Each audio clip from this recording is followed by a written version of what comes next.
तो नमस्कार दोस्तों, मैं आर्टिस्ट आनंद। आप देख रहे हैं मेरा यूट्यूब चैनल जिसका कि नाम है इंडियन रेलवे एस्टेब्लिशमेंट रूल्स। इस इस चैनल पे हम लोग चर्चा करते हैं जो भी लेटेस्ट नोटिफिकेशन आते हैं रेलवे बोर्ड के या भारत सरकार के रिगार्डिंग पेंशन या एनपीएस। तो इस वीडियो में हम लोग चर्चा करने वाले हैं 14 जून 2021 को आए हुए एक नोटिफिकेशन का, जिसमें कि एनपीएस के सब्सक्राइबर्स के बारे में दिया हुआ है कि जब एनपीएस सब्सक्राइबर की डेथ हो जाती है या किसी प्रकार से या वो अपना अमाउंट विड्रॉ कराना चाहता है तो उस कंडीशन में क्या क्या कंडीशंस बनती हैं और किस तरह उसका अमाउंट किस रूल्स के अकॉर्डिंग कितना और किस हिसाब से मिलता है। तो इस वीडियो में इन्हीं सब विषयों पर चर्चा होगी, जिसमें रहेगा कि अगर एनपीएस सब्सक्राइबर की डेथ हो जाती है तो ये अगर एनपीएस सब्सक्राइबर है उसकी डेथ हो जाने के बाद में उसका जो स्पाउस थे उसकी भी अगर डेथ हो गई तो वो जो कॉर्पस रहेगा वो किसको मिलेगा। अगर दोनों की डेथ हो जाती है और तो फिर वो कॉर्पस किसको मिलेगा, जो एन्युटी खरीदी गई है उसकी, या फिर अगर मान लो जो एम्प्लाई है या फिर जो सब्सक्राइबर है वो बैचलर था और उसकी उस कंडीशन में ही डेथ हो गई, उसका कोई फैमिली नहीं था, तो उस समय वो पैसा जो उसका एनपीएस में जमा है वो पैसा किसको और किस कंडीशन में मिलेगा। तो बने रहिए मेरे साथ में लास्ट तक इन सारे सवालों के जवाब के लिए। हम लोग रूल बाय रूल और जो कि नोटिफिकेशन में जिस लैंग्वेज में लिखा है सेम उसी लैंग्वेज में हम लोग उस पर चर्चा करेंगे। तो चलिए स्टार्ट किया जाए वीडियो को।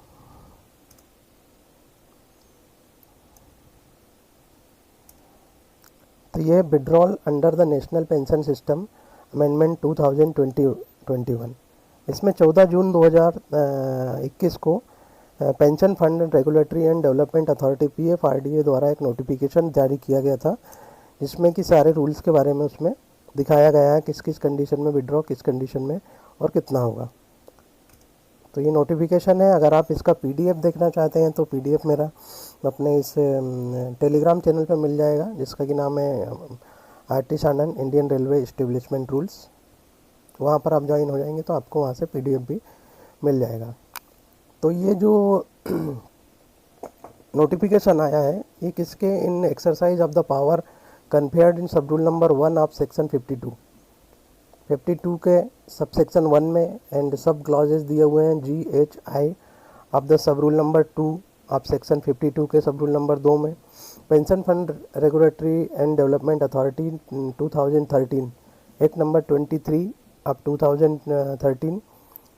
तो पीएफआरडीए के द्वारा ये नोटिफिकेशन लाया गया है, जो कि इससे पहले जो नोटिफिकेशन था 2015 के नाम से जाना जाता था, अब ये 2021 के नाम से 2021 में इसमें अमेंडमेंट आए हैं। तो उस हिसाब से इसमें जो कुछ चेंजेस किए गए हैं उनके बारे में हम लोग चर्चा कर लेंगे। तो दीज रेगुलेशंस में be called age pension fund regular PFRDA exit and withdrawal under the NPS system amendment 2021 के नाम से जाने जाएंगे। केम इनटू फोर्स जब ये गजेट ऑफिशियल गजेट में जब पब्लिश हो जाएंगे उस समय से हो जाएगा इनका इन्फोर्समेंट। और पीएफआरडीए द्वारा exit and withdrawal NPS regulation 2015 के नाम से इन द फंड में 2015 के नाम से रहेगा ये। एंड जो पहले जो था 2015 उसमें ये चेंजेस किए गए हैं। सब रेगुलेशन नंबर 1 दिया हुआ है, सब रेगुलेशन के का second of regulation 2 shall be substituted as below. किस तरह उसको सब्सटीट्यूट किया गया है, मतलब उसमें क्या प्रतिस्थापन किया गया है, विस्थापन किया गया है, उसके बारे में बोला गया। तो इसमें दिया हुआ है कि फर्स्ट में पहला नंबर देख लेते हैं। सब रेगुलेशन के का second of regulation 2 shall be substituted as, इस तरह उसको प्रतिस्थापित किया गया है। किस कंडीशन में कि अगर एक सब्सक्राइबर है जो कि अपनी एज कर लेता है 60 ईयर की, अटेंड कर लेता है एंड वेयर सो, और जहाँ पर स्पेशली परमिटेड किया गया है हैज़ नॉट एक्सरसाइज, और उसने ये एक्सरसाइज नहीं किया है, मतलब ये उसने ये चूज़ नहीं किया है कि ये ऑप्शन नहीं दिया है choose in writing to continue remain subscriber to such system, इस सिस्टम में अपने आप को कंटिन्यू नहीं करने का उसने ऑप्शन दिया है, मतलब नहीं दिया है ऑप्शन कंटिन्यू रहने का। Till such further period is permitted, जब तक की परमिशन है उस पीरियड की परमिशेबल है, विथ या विदाउट मेकिंग कंट्रीब्यूशन। तो अगर मान लो आपको अपना अकाउंट जो है कंटिन्यू रखना है तो उसके 2 ऑप्शन होते हैं, आप चाहें तो उसको विथ कंट्रीब्यूशन भी कर सकते हैं या विदाउट कंट्रीब्यूशन भी। In respect of a subscribe हुए ज्वाइन, या फिर कोई ऐसा सब्सक्राइबर है जो ज्वाइन हुआ है एनपीएस में after attaining the age of 60 year, 60 year की एज के बाद में अगर मान लो वो ज्वाइन हुआ है एनपीएस में, but before attaining the age of 70 year. तो देखा जाए तो जिसकी अगर 70 ईयर से कम की एज है तो ही वो उसमें ज्वाइन हो सकता है। Upon attaining the age of maximum permitted to be subscribe, जब वो अपनी मैक्सिमम एज परमिटेड जो एज है उसकी सब्सक्राइब करने की वो अटेंड कर लेता है इस स्कीम में, या फिर एनी डेट, या फिर कोई अन्य डेट प्रियोर देयर हो, उससे prior based on specify request for closure receive of subscriber. अगर मान उस अगर उससे पहले अगर मान लो सब्सक्राइबर एक रिक्वेस्ट करता है, स्पेसिफिक रिक्वेस्ट फॉर क्लोजर, अपना क्लोजर अकाउंट क्लोजर करने के लिए एनपीएस को अगर मान लो सब्सक्राइबर के द्वारा एक रिक्वेस्ट भेजी जाती है, तो उस कंडीशन में क्या रहेगा,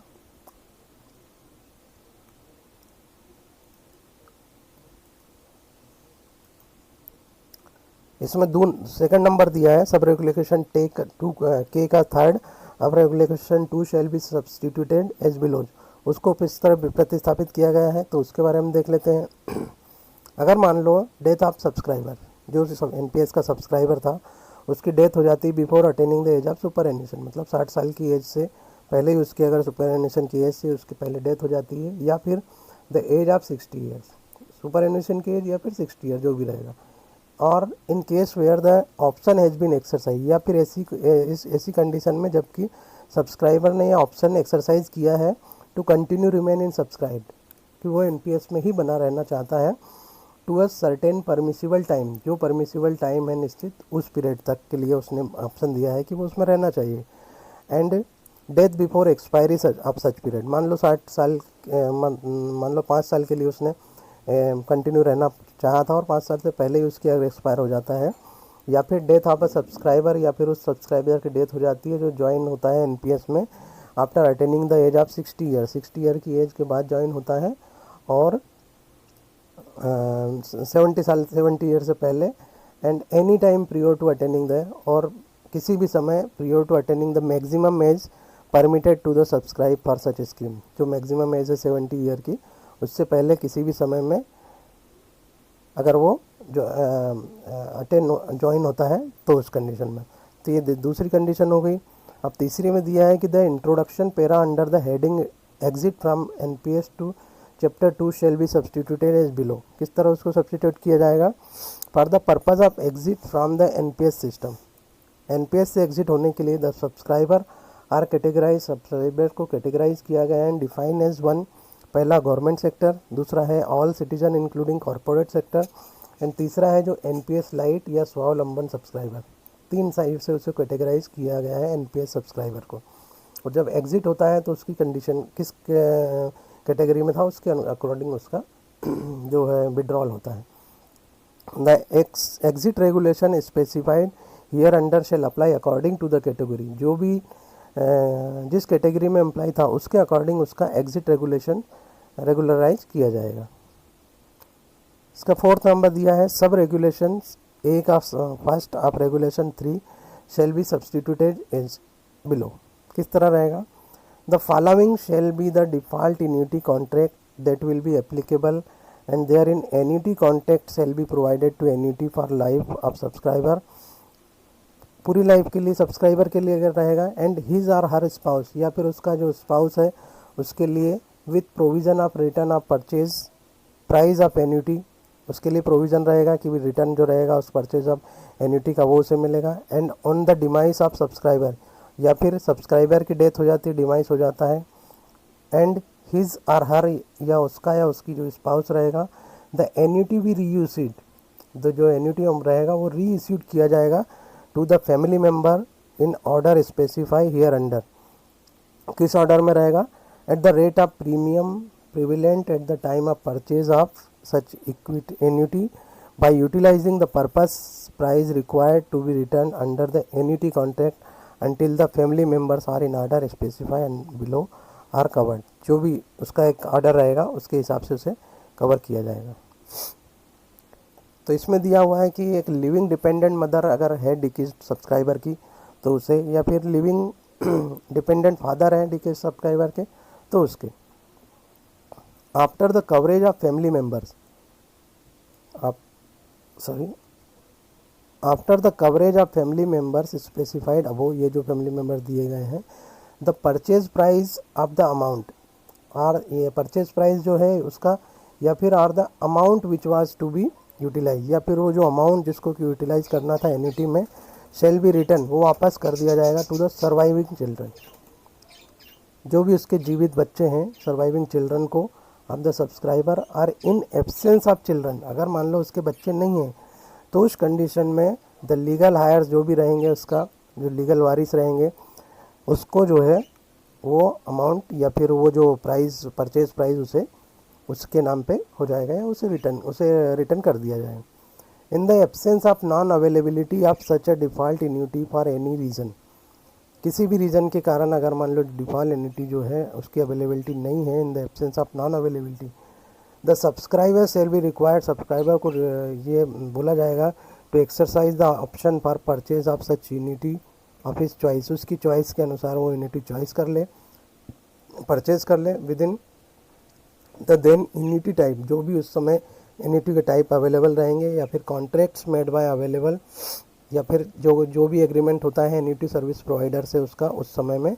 इम्पेनल बाय द अथॉरिटी, जो भी अथॉरिटी के द्वारा उस समय इम्पेनल रहेंगे उनमें से कोई भी कॉन्ट्रैक्ट मेड कर सकता है, या फिर यूनिटी का टाइप चूज़ कर सकता है, या फिर उसकी चॉइस के अनुसार वो यूनिटी का जो ऑप्शन चूज़ कर सकता है। फर्दर आगे अगर एक subscriber who wishes to opt, अगर कोई सब्सक्राइबर है जिसकी इच्छा होती है या वो विश करता है टू डिफ़ॉल्ट ऑप्शन मेंशन, जो भी मेंशन किए गए ऊपर में उनके हिसाब से, and wishes to choose the annuity contract of his choice from available annuity type, जो भी अवेलेबल के एन्युटी टाइप है उनमें से कोई कॉन्ट्रैक्ट चूज़ करता है, या contract with the annuity service provider shall be required to specify opt for such an option, तो इस टाइप का ऑप्शन कर सकता है। अब इसमें फिफ्थ नंबर दिया है सब रेगुलेशन 1 का third of regulation 3 shall be substituted as below. कैसा रहेगा, जहाँ पर एक subscriber desire to defer the purchase of annuity, जो भी सब्सक्राइबर है उसने क्या किया, जो उसका एन्युटी था उसको परचेज करने के लिए ये बोला कि मैं अभी नहीं लेना चाहता हूँ, डिफ़र कर देता, मतलब उसको आगे बढ़ा देता है कि अभी वो एन्युटी परचेज नहीं करना चाहता, बाद में करेगा। ही आर शेल, मतलब 60 ईयर की एज में उसको एन्युटी लेना चाहिए था वो, लेकिन वो बोलता है कि मुझे अभी 6 महीने के लिए एन्युटी नहीं लेना है, तो अगर वो इस कंडीशन डिफ़र करता है तो यह he or she shall have the option, उसको ऑप्शन देना पड़ेगा to do so for a maximum period of 3 year from the date of attaining the age of superannuation, मतलब विद इन 3 ईयर में जो है उसे ये का पीरियड मिलेगा, उसमें उसको लेना पड़ेगा। प्रोवाइडेड द सब्सक्राइबर इंटीमेट्स, बशर्ते जो सब्सक्राइबर है वो इंटीमेट करेगा हिज यार हर इंटेंशन टू डू सो, ऐसा करने के लिए क्या कारण है उसका, in writing in the specify form, जो एक स्पेशल फॉर्म रहेगा उसमें, and in any other manner, या अन्य कोई मैनर में, provided by the authorities, authority के द्वारा जो भी प्रोवाइडेड किए गए, एटलीस्ट 15 डेज प्रियर, 15 दिन पहले, attaining the age of superannuation की एज से 15 दिन पहले वो इस टाइप का ऑप्शन, स्पेसिफाई ऑप्शन प्रोवाइड करेगा अथॉरिटी को, टू द CRA को एंड नेशनल पेंशन ट्रस्ट को, या फिर इंटरमीडिएटरी जो भी है, या फिर इंटाइटी अथॉरिटी जो है उनको, for this purpose. It shall be a condition, इसके लिए कंडीशन होगी precedent to opt for such determination of deferment of annuity purchase, deferment का यूनिटी का परचेज का जो ऑप्शन रहेगा, दैट इन केस अगर मान लो द डेथ ऑफ सब्सक्राइबर की डेथ हो जाती है before such date of purchase of annuity, मान लो उसने 3 साल के लिए डिफ़र किया था और उस 3 साल कंप्लीट होने से पहले ही उसकी अगर डेथ हो जाती है, after the before the due date of purchase of annuity, after the deferment उसने कर दिया, उसके बाद में परचेज करने के पहले उसकी डेथ होती है, द एन्युटी शेल मैंडेटरीली, जो एन्युटी रहेगा वो shall be mandatory to purchase by the spouse, तो उसके लिए जो स्पाउस रहेगा उसके लिए मैंडेटरीली हो जाएगा कि उसे एन्युटी परचेज करना ही पड़ेगा। Provided for annuity for life of the spouse, पूरी लाइफ के लिए, स्पाउस की पूरी लाइफ के लिए, with provision of return of purchase, लेकिन उसमें प्रोविज़न रहेगा कि with return of purchase of such price, purchase of such price of annuity और ऑप्शन या फिर and upon the demise of such spouse, और उस कंडीशन में अगर उस स्पाउस भी की भी डिमाइस हो जाता है, उसकी भी डेथ हो जाती है, be reissued to the family member, जो भी उसके फैमिली मेंबर रहेंगे उसको भी री इशू कर दिया जाएगा in the order of difference provided hereunder, जो भी नीचे दिए गए हैं provided hereunder, at the rate of premium prevalent at the time of purchase of annuity, utilising the purchase premium price, जो परचेज प्राइस है required to be return, उसे return कर दिया जाएगा under the contract until the family member in order specify below are covered, जब तक वो covered नहीं होते। Living depend mother of the डिकीज सब्सक्राइबर के जो रहेंगे उसको डिपेंडेंट फादर जो रहेंगे उसको, अगर मान लो दोनों नहीं रहते हैं तो the family member specify above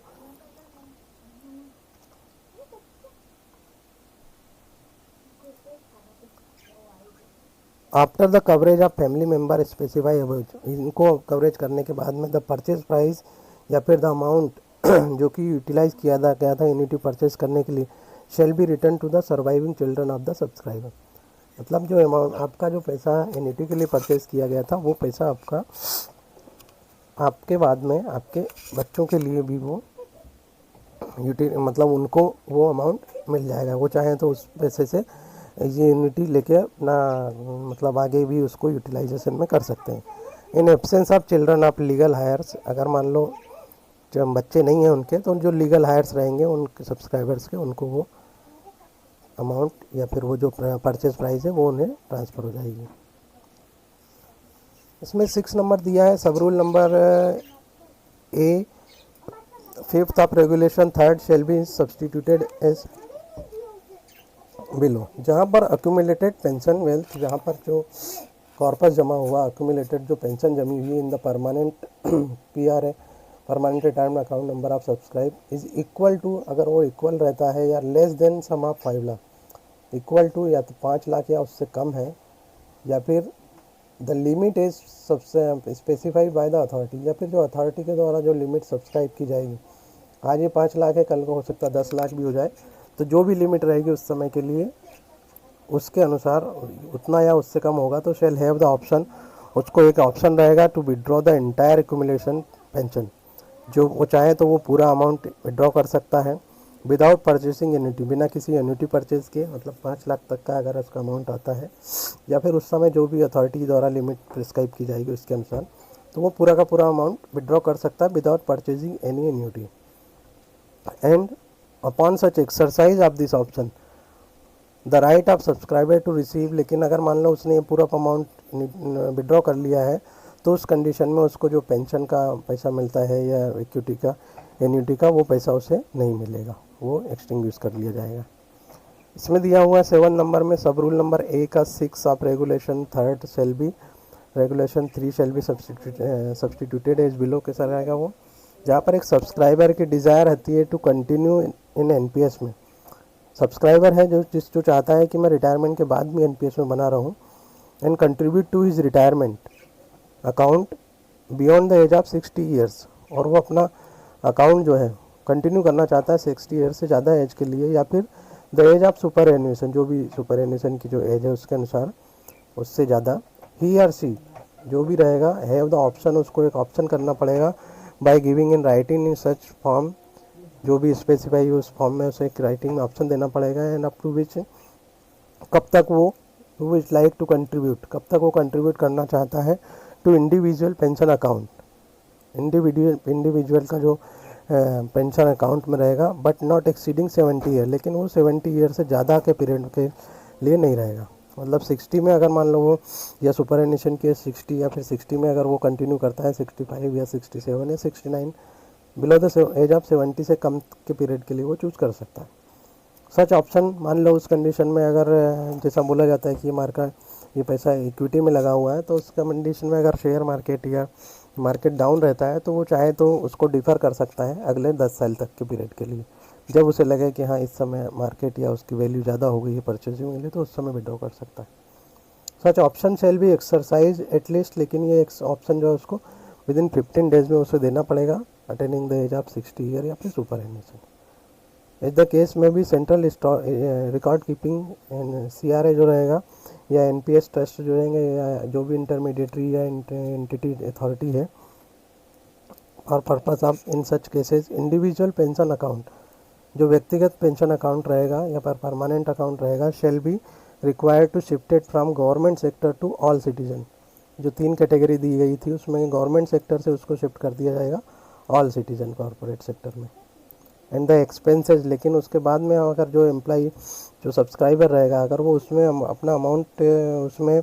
contribute करता है तो उस पर जो मेंटेनेंस चार्जेस और फी पेएबल रहेगी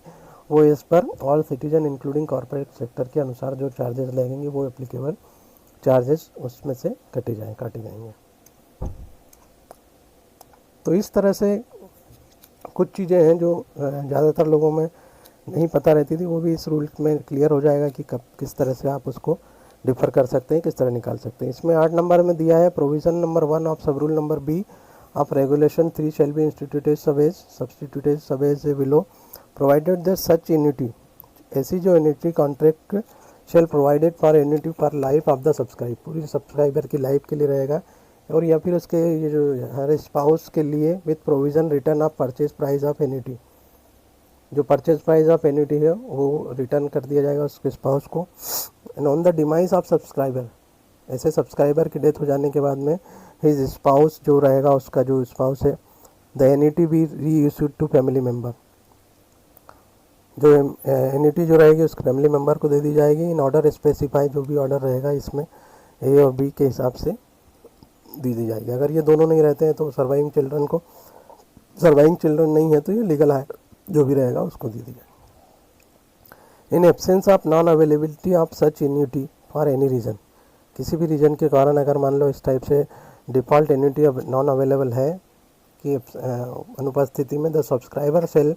B required to exercise the option of purchase of such annuity of his choice, अपनी चॉइस की एन्युटी चूज़ कर सकता है within the then equity type, जो भी इक्विटी टाइप रहेंगे उसमें से, and contract made by the annuity service provided ASP के द्वारा empanel by the authority. Further अगर मान लो आगे क्या है, एक subscribe who wish to opt, उसकी इच्छा है to opt an option mention above, जो भी ऑप्शन है उसमें से, and wish to choose the annuity contract for his choice from available annuity type या फिर contract, the annuity service provider shall require to specify opt for such an option, उसे कोई ना कोई ऑप्शन उसे चूज करना पड़ेगा। इसमें 9 नंबर दिया है कि provision 2 of sub regulation B of regulation 3 shall be substituted as below provided that कि अगर मान लो the accumulated corpus wealth of the subscriber is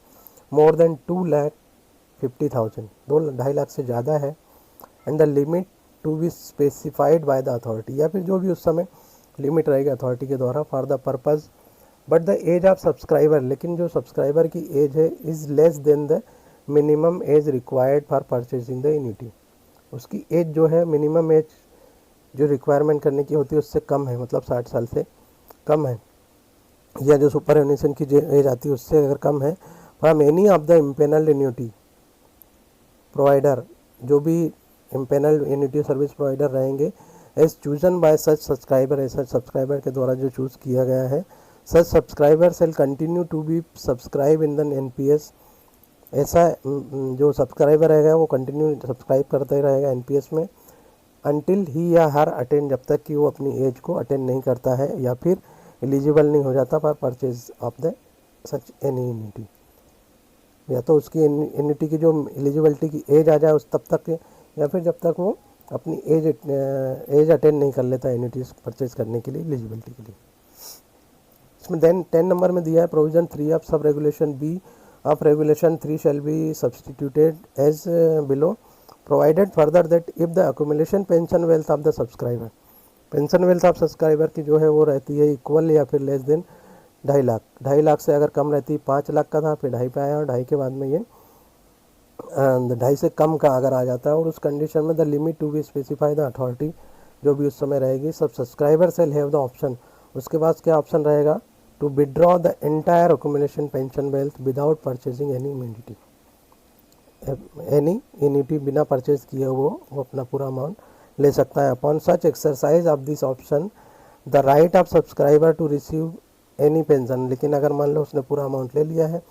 तो उस कंडीशन में उसे कोई पेंशन का अमाउंट नहीं मिल दिया जाएगा उसे। ये तो है जब उसने पूरा पैसा ले लिया। इसमें दिया हुआ है 11 नंबर सब रेगुलेशन, मतलब अगर 2.5 लाख से कम है तो वो पूरा पैसा ले सकता है, और 2 लाख मोर देन 250 लाख है तो वो उसको, अगर मान लो उसकी एज नहीं है तो उसको कंटिन्यू रखेगा, है ना। और इसमें such annuity contract shall provide to annuity for purpose of spouse of the subscriber. अगर ऐसा कोई annuity contract shall provided for annuity for life of spouse की जो लाइफ है उसके पूरी लाइफ के लिए अगर वो एन्युटी परचेज करता है विथ प्रोविज़न फॉर रिटर्न, ये उसमें ये प्रोविज़न रहेगा, तो जो परचेज प्राइस ऑफ एन्युटी रहेगी या फिर अपॉन द जो रहेगा, या फिर जो demise of the such spouse, जो ऐसे स्पाउस की डिमाइस हो जाने के बाद में री इश्यू, तो वो जो अमाउंट जो है वो री इश्यू कर दिया जाएगा to the family member in specified, जो भी फैमिली का ऑर्डर रहेगा उसके हिसाब से, उस समय के हिसाब से एन्युटी के अकॉर्डिंग, या फिर जो परचेज प्राइस रहेगा उसके अनुसार उसके फैमिली मेम्बर को वो जो अमाउंट री इशू कर दिया जाएगा। बाकी ये सारी चीज़ें सेम ही हैं उसमें।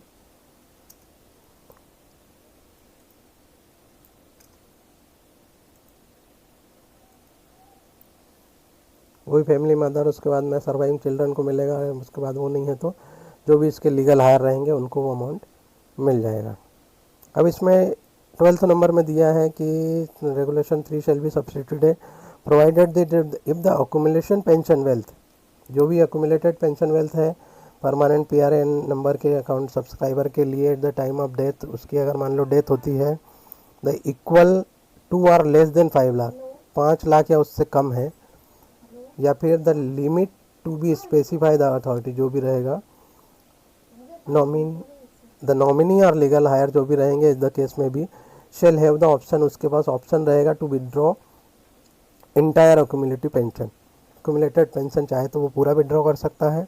Without an purchasing any annuity, कोई भी एन्युटी का परचेज किए बिना पूरा अमाउंट ले सकता है। एंड एक्सरसाइज द ऑप्शन, अगर मान लो उसने ऐसा ऑप्शन लिया है, पूरा अमाउंट विदड्रॉ कर लिया है, तो उसके पास NPS सिस्टम से पेंशन मिलने का जो मंथली पेंशन का वो एक जो ऑप्शन था वो उसे नहीं रहेगा। इसमें देख लेते हैं 13 नंबर में कि sub regulation A of regulation 4 shall be substituted as below, जहाँ पर कि एक सब्सक्राइब अपनी एज अटेंड कर लेता है 60 ईयर या फिर सुपर एनुएशन की, in accordance with the service rule applicable to the subscriber, at least 40% का जो अमाउंट रहेगा वो पेंशन वेल्थ का उसे क्या करना पड़ेगा, मैंडेटरी यूटिलाइज करना पड़ेगा for purchasing of annuity and for a monthly और एनी अदर, उसके लिए क्या क्या जो एन्युटी परचेज किया उसको चाहे तो उसमें से मंथली उसका रिटर्न ले सकता है, या स्पेसिफाई पीरियड का जो पेंशन के हिसाब से वो चाहे तो ऑप्शन क्वार्टरली ले सकता है, 6 मंथली या ईयरली भी ले सकता है। The balance accumulated pension wealth after such utilisation, जो बैलेंस रहेगा accumulated pension wealth after utilisation shall be paid, वो जो सब्सक्राइबर रहेगा उसको पूरा लमसम अमाउंट में पेड कर दिया जाएगा। और in case the accumulated pension wealth of subscriber is equal to less than sum of 5 lakh, 5 lakh से अगर कम है तो the subscribe have the option, subscriber के पास ऑप्शन रहेगा कि वो पूरा का पूरा अमाउंट इन वन टाइम में विड्रॉ कर सकता है विदाउट परचेजिंग एनी एन्युटी। अब इसमें 14 नंबर दिया हुआ है कि with not with standing exercise of such option, ऐसे एक्सरसाइज ऑप्शन के बावजूद अलावा automatic continuation, the subscriber may exercise any point of the time from the NPS system by submitting a request, वो एक रिक्वेस्ट सबमिट कर सकता है NPS system को या ट्रस्ट को, एनी इंटरमीडिएटरी जो भी रहेगा उनको फॉर द पर्पस, ऐसे कंटिन्यूशन के ऑटोमेटिक कंटिन्यूशन के लिए वो ऑप्शन दे सकता है। The option of deferment of lump sum amount, जो लमसम अमाउंट को आगे लेने के लिए डिफरमेंट करने के लिए as well as annuity shall be available to such subscriber in case death of, अगर मान लो उसने ये ऑप्शन लिया है डिफरमेंट का और उस डिफरमेंट का पीरियड पूरा होने से पहले ही अगर उसकी डेथ हो जाती है during the period of continuation, the entire accumulation pension wealth of the subscribe shall be paid to the nominee, जो भी उसके नॉमिनी रहेंगे उसे, या फिर जो लीगल हायर रहेंगे उससे, या फिर जो भी फैमिली मेम्बर आते हैं उन्हें ये अमाउंट पे कर दिया जाएगा। The amount of the family डिक्रीज subscriber shall have the option to purchase any of the annuity being offered upon exit they have so desire. वो चाहे तो उनमें से जो ऑप्शन लेना चाहे एन्युटी का वो ले सकते हैं। इसमें 15 नंबर दिया हुआ है कि the subscriber have the option to defer the purchase of annuity. Defer करने का ऑप्शन है उसको। एंड मैक्सिमम पीरियड जो रहेगा 3 ईयर रहेगा from the date of attaining the 60 year and the age of superannuation जो भी है उसके बाद में 3 ईयर का इज द केस में भी। बस प्रोवाइडेड दैट क्या दिया है कि द सब्सक्राइबर को इंटीमेट करना होगा इंटेंशन की क्या कारण है वो नहीं लेना चाहता है, उसको रीजन लिख के at least 15 days before the retirement या 60 ईयर। एनपीएस या फिर जो उसकी जो इंटरमीडिएटरी बॉडी है उसको बताना पड़ेगा। And it shall B condition president two of the deferment of annuity purchase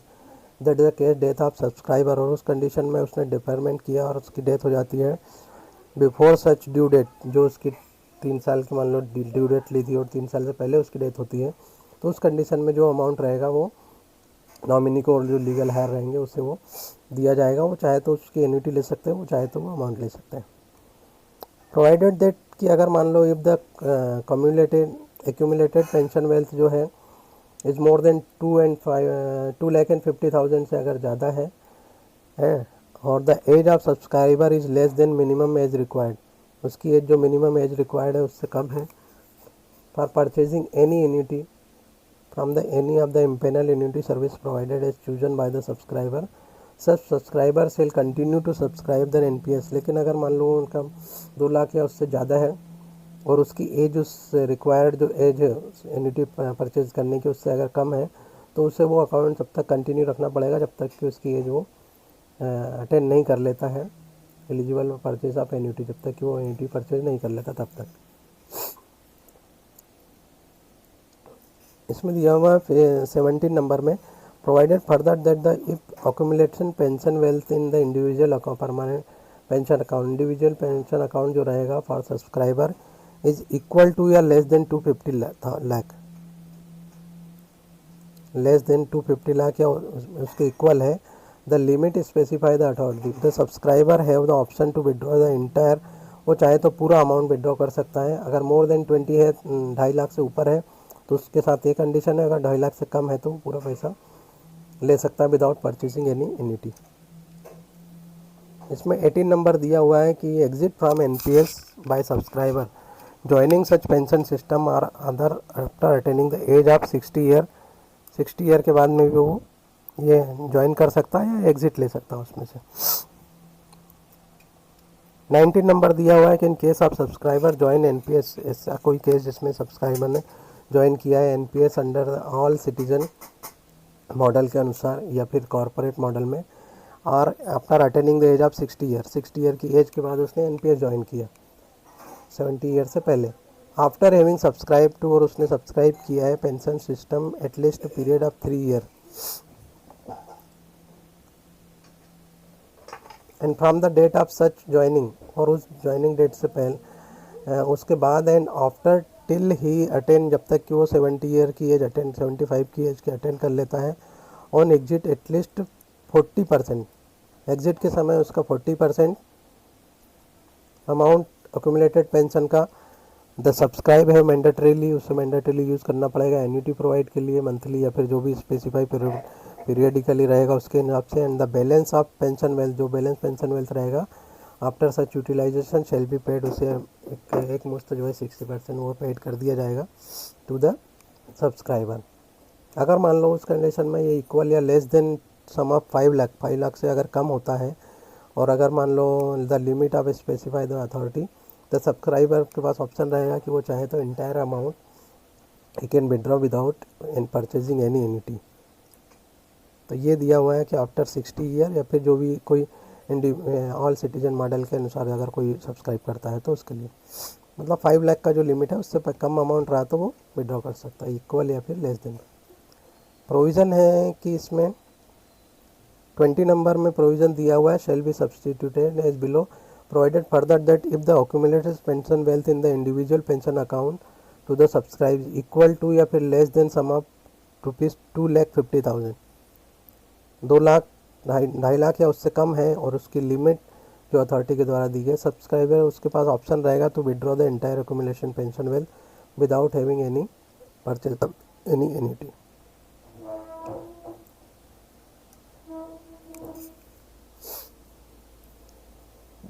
twenty one number में दिया हुआ है कि the amount withheld which as payable under the NPS shall not be paid, वो से पेड नहीं किया जाएगा सच सब्सक्राइबर अंटिल कंक्लूजन। आप अगर मान लो उसके अगेंस्ट कोई डिपार्टमेंटल या जुडिशियली प्रोसीडिंग चल रही है तो उस कंडीशन में जब तक वो प्रोसीडिंग कंप्लीट नहीं होती तब तक वो अमाउंट उसे पेड नहीं किया जाएगा, subject to the final order pass bye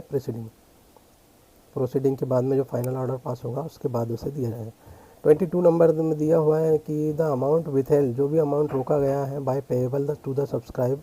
on the final settlement, जब फाइनल सेटलमेंट होगा तब the certified by the employer के द्वारा सर्टिफाइड किया जाएगा विच इज साउट, और उसमें ये दिखाया जाएगा विथहोल्डिंग ऑफ सच बेनिफिट, जो बेनिफिट विथहोल्ड किए गए and shall be paid to the subscribe as per applicable regulation